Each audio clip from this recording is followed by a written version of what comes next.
Hello दोस्तों, नमस्कार। स्वागत है फिर से आपके अपने चैनल स्टडी विथ BSN में। दोस्तों, आज के क्लास में हम आपको लाभ और हानि से जुड़े जो भी फार्मूले बनाए जाते हैं और उस बेस पे जो भी क्वेश्चन बनाए जाते हैं वो चीज़ को हम लोग बारी बारी पार्ट वाइज करके देखने का प्रयास बिल्कुल ही आसान भाषाओं में करेंगे। तो वीडियो के लास्ट तक जरूर बने रहें, इसलिए कि आज का क्लास हम लोग का बहुत ही जानदार और शानदार होने वाला है। ठीक है, तो आइए चलिए वीडियो को बिना टाइम गवाए शुरू करते हैं।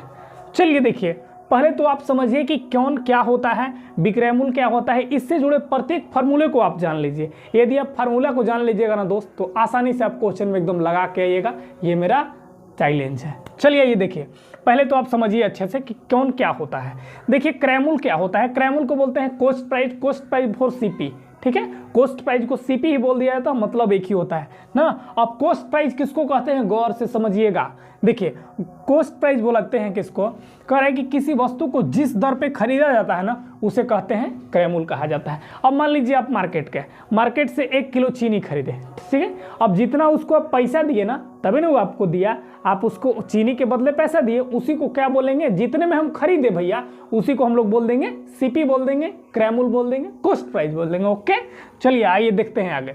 अब विक्रय मूल्य क्या होता है। विक्रय मूल्य बोलते हैं सेलिंग प्राइस। अब सेलिंग प्राइस, मान लीजिए कोई कलम को लिए हैं आप 10 रुपए में, ठीक है। अरे 10 रुपए में लिए हैं और सपोज 5 रुपए में बेच दिए, तो आप जितना में उसको खरीद के बेचे ना हैं, उसी को हम लोग क्या कहेंगे, विक्रय मूल्य कहेंगे, सेलिंग प्राइस। भैया हम इतना में इसको बेच दिए, बेचते हैं जिस रेट पे ना, उसी को हम लोग क्या बोल देते हैं, विक्रय मूल्य बोल देते हैं दोस्त, सेलिंग प्राइस बोल देते हैं। ठीक है, चलिए ये देखिए, लिखे क्या है, किसी वस्तु को जिस दर पे बेचा जाता है उसी को क्या कहते हैं, विक्रय मूल्य कहते हैं। जिस रेट पे आप उसको बेच दिए उसको कहते हैं विक्रय मूल्य। तो दो गो चीज आप समझ गए, क्या समझ गए, पहला तो क्रय मूल्य समझ गए और दूसरा विक्रय मूल्य समझ गए, मतलब कि कॉस्ट प्राइस समझ गए और सेलिंग प्राइस समझ गए, इसमें कोई डाउट नहीं। अब चलिए आगे देखिए, इससे जुड़े जो भी फार्मूले होते हैं ना, हम आपको आज सब कवर करा देंगे। ठीक है, और इसके अगले पार्ट में हम आपको बारी बारी से एकदम बेसिक तरीका से क्वेश्चन को बताएंगे, एकदम आसान भाषाओं में, आप आराम से एग्जाम में लगा के आइएगा। ठीक है, चलिए ये देखिए, पहला क्या होता है, गौर करिए। मान लीजिए लाभ कब होता है, जैसे हम आपको बोले लाभ कब होगा आपको ना, कि लाभ कैसे आप निकालिएगा। लाभ निकालने के लिए फार्मूला का यूज करिएगा, विक्रय मूल्य माइनस क्रय मूल्य। क्या करिएगा, विक्रय मूल्य माइनस क्रय मूल्य करिएगा। अब विक्रय मूल्य तो आप समझिएगा, क्रय मूल्य समझिएगा। ठीक है भैया, अब हानि जब रहे, मतलब हानि माने घाटा, लॉस ना, जब आपको लॉस हो तो लॉस में करिएगा क्रय मूल्य माइनस विक्रय मूल्य। ठीक है, अब चलिए आइए, यदि आप कोई पूछ दे आपसे कि लाभ परसेंट बराबर, लाभ प्रतिशत बराबर क्या होता है, तो आप कहिएगा कि लाभ गुना 100 बटा में क्रय मूल्य। क्या कहिएगा, लाभ प्रतिशत बराबर लाभ गुना 100 बटा में क्रय मूल्य। ठीक है, अब लाभ को तो आपको कैसे निकालना है, आपको पता है, ये है। क्या करिएगा, तो करिएगा लाभ निकालने के लिए विक्रय मूल्य माइनस क्रय मूल्य करिएगा।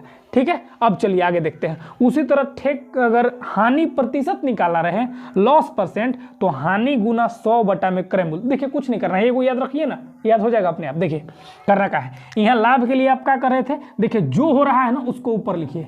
जो हो रहा है, जैसे कि मान लीजिए हानि परसेंट निकालना है, तो हानि को कहाँ रखेंगे, ऊपर रखेंगे। अब नीचे कभी भी सीपी रहता है, कभी भी कॉस्ट प्राइस मतलब क्रय मूल्य ही रहता है। हम लोग कोई भी परसेंटेज कब निकाल पाते हैं, क्रय मूल्य के बेस पे ही निकालते हैं। ठीक है, इसलिए कभी भी क्रय मूल्य पे ही निकलेगा ना, तो हानि बटा क्रय मूल्य गुना 100। अब 100 तो यहाँ रहबे करेगा, अब 100 कहे रहेगा, परसेंटेज का बेस ही क्या होता है, 100 होता है। ठीक है, तो चलिए ये तो फार्मूला आप समझ गए। अब चलिए जो सबसे बड़ा फैक्ट है ना, आप उसको समझिए। देखिए दोस्त, कभी भी यदि लाभ आपको हो रहा है ना, तो देखिए समझिए, आप गौर करिए अच्छे से। जैसे मान लीजिए कोई कलम को लिए हम 10 रुपए में, ठीक है भैया, 10 रुपए में लेके अब 15 रुपए में उसको सेल कर दिए, मैंने विक्रय मूल्य बेच दिए, कितना में, 15 में बेच दिए। ठीक है, तो कभी भी एकदम दिमाग में ये चीज को रखिएगा दोस्त, कि कभी भी यदि लाभ होता है ना, तो विक्रय मूल्य बड़ा होता है किससे, क्रय मूल्य से। याद रखिएगा, जैसे हम आपको कहें अभी कि दोस्त हम कलम के लिए हैं 10 रुपये में, अब बेच दिए हैं 15 में, तो आप कहिएगा कि सर 15 रुपये में तो आप बेचे हैं, तो 15 केकरा से है, 10 से। काहे कि कलमिया हम खरीदे कितना में थे, तो 10 रुपया में, अब बेच के रुपया में दिए हैं तो 15 रुपये में, तो 15 बड़ा ना है दोस्त 10 से। तो कभी भी एकदम कंडीशन को याद रखिएगा कि कभी भी लाभ की परिस्थिति है ना, तो लाभ में कभी भी विक्रय मूल्य बड़ा होता है किससे दोस्त, तो आप कहिएगा क्रय मूल्य से। ठीक है, अब चलिए आगे देखते हैं इसका उल्टा। अब कभी भी अभी आपको हानि होना, तो कंडीशन को उल्टा कर देना है।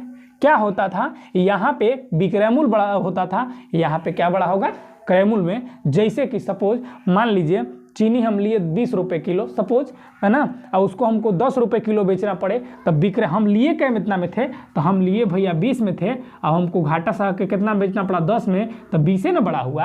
आप कहिएगा सर यहाँ से 20 बड़ा हुआ, मतलब क्रय मूल्य बड़ा हुआ, ठीक है, किससे भैया, तो आप कहिएगा विक्रय मूल्य से, ठीक है। तो ये दो फैक्ट भी आप याद रखिएगा, ऐसे भी एग्जाम में पूछ दिया जाता है, ठीक है। तो देखिए उम्मीद करते हैं कि देखिए और इसमें फॉर्मूला आता है, अभी फिलहाल के लिए आप इतना ही जानिए। अगले पार्ट में जिस तरह से हम लोग क्वेश्चन कवर करेंगे ना, बारी बारी से जो भी फॉर्मूला आएगा हम आपको एकदम डिटेल से बताते चलेंगे, ठीक है। तो आज के वीडियो में बस इतना ही, फिर मिलते हैं अगले वीडियो में एक नए कॉन्सेप्ट के साथ। और हाँ, यदि थोड़ी सी वीडियो अच्छी लगे ना तो प्लीज़ वीडियो को लाइक और सब्सक्राइब करें। तब तक के लिए धन्यवाद, जय हिंद, मिलते हैं अगले वीडियो में।